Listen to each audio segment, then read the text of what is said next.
This is my lab report for Lab 5, Faraday's Law by Aidan McGee.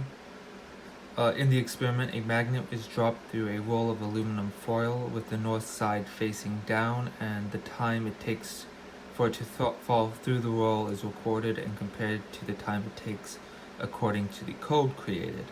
In the experiment, Faraday's law is used to find the change in magnetic flux due to time in order to find the voltage produced as well as the current induced. Biot-Savart's law is also used in order to calculate the force by the magnet, and in the experiment, Newton's third law is used to create the opposing force due to the magnet. So the width of the roll of aluminum foil was 0.003 meters, the inner radius was 0.015 meters, and the length was 0.315 meters. The magnetic dipole had a dipole moment of 4.297 amps per meter squared. This was calculated in the last lab by the y-intercept being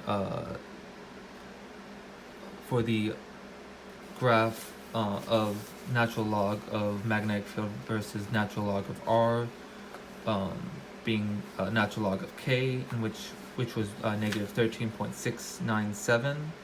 And therefore K was equal to 1.2581, and K was also equal to mu over 4 pi times 2 times the magnetic dipole moment, which was 4.297, and the average time to fall through the tube was 0.454 seconds.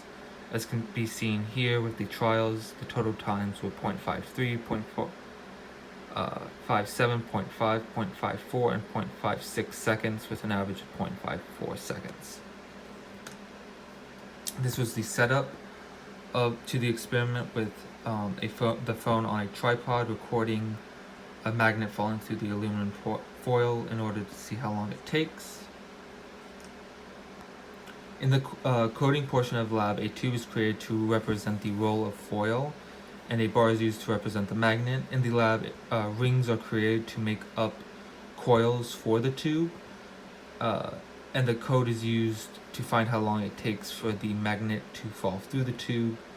In the lab, the definition of magnetic dipole is used from Lab 3, and the magnetic dipole, as well as the magnetic calculations.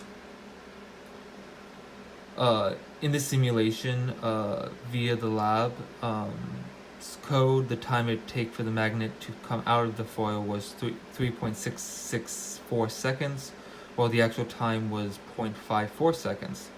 The difference could be caused because one thing I noticed during the experiment was while the magnet was falling out of the tube, it was rotating, which gave me the idea that it was also rotating throughout the tube, which would have messed with the magnetic force due to the foil.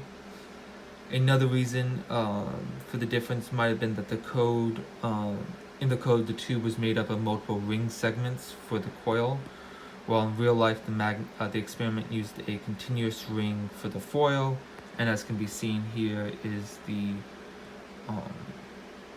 code's velocity versus time, which presents a downward motion.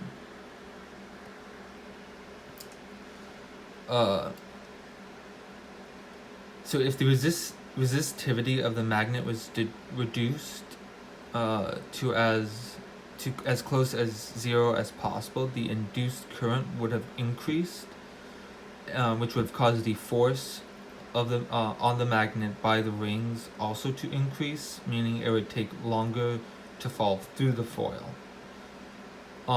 And then if holes or slots were cut through the foil, the actual experiment results may have been closer to the results formed in the code, as both would have had multiple ring coil segments.